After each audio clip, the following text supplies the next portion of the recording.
আজ আমি রান্না করব বন্ধুরা, মুগের ডাল আমার হয়ে গেছে। রোজ রোজ মাছ ভালো লাগে না, তাই জন্য মুগের ডাল, আলু পোস্ত আর মাছের মাথা নিয়ে এসেছি কিছুটা। এটাকে সুন্দর করে তরকারি করব। তার জন্য দেখো আদা রসুন সব কুড়িয়ে রেখেছি, টমেটো খোসাটাকে ছাড়িয়ে কেটে রেখে দিয়েছি, পেঁয়াজ কেটে রেখে দিয়েছি। আর আমি তো কাঁচা লঙ্কাই রান্না করি, কাঁচা লঙ্কা তরকারি ছাড়া আমরা খাই না। 3টে কাঁচা লঙ্কা রেখে দিয়েছি। যাক বন্ধুরা, ডাল আমার হয়ে গেছে। আমি এবার মাছগুলো ভেজে মাছের মাথার তরকারি করবো আর পোস্ত করবো কেমন করে তোমাদের দেখাবো। কালকে আমি মাছের মাথাগুলো সস্তায় পেয়েছিলাম, দেখো 3 পিস আর 2 পিস। হ্যাঁ, এই হচ্ছে আমার 30 টাকা নিয়েছিল। মানে এক একটা মাছের মাথায় যেখানে 2 টাকা বিক্রি হয়। কালকে আমাকে আমার কাকু বললো তুই 30 টাকা দে, মানে আমার কাছে মানে বাজার করি, ওনার কাছে মাছ নিয়ে তো 30 টাকা দিয়ে সব নিয়ে চলে যায়। ওই জন্য ভাবলাম একটু মাছের তরকারি করে ফেলি, মাছের মাথার তরকারি করে ফেলি, ভালো লাগবে খেতে। আলু দিয়ে করবো, মাছের মাথাটা করব। আমি 5 ফোড়ন দিলাম, 5 ফোড়ন দিলে টেস্টটা বেশ ভালো লাগবে। 5 ফোড়ন দিয়ে দিলাম, রসুন দিয়ে দিলাম,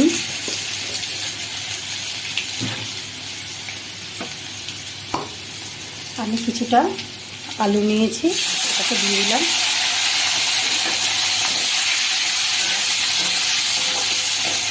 আমি সব একসাথেই দিয়ে দেবো।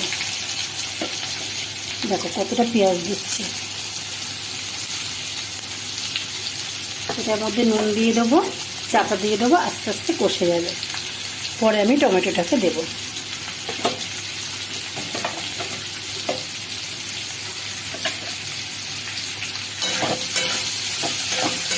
একটু নুন দিয়ে বুঝিয়ে চাপা দিয়ে রাখবো।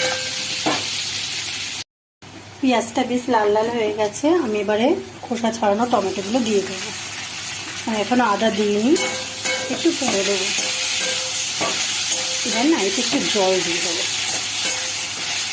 জল দিলে কী বলো তো, পেঁয়াজটা আরও সুন্দর গলে যাবে।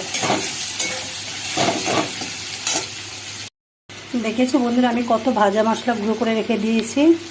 এতে ধনে জিরে, তারপরে যে গরম মশলা, তারপর মৌরি, সব কাঁচা লঙ্কা শুকনো লঙ্কা, তেজপাতা সব ভেজে আমি একসাথে মাছটা আমি গুঁড়ো করে রেখে দিই।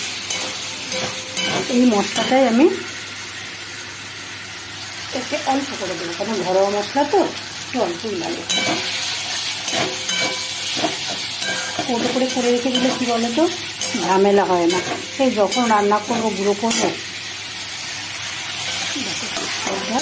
তেল বেরিয়ে গেছে সুন্দর আমার। এই মাছের মাথাগুলো দিয়ে দেবো।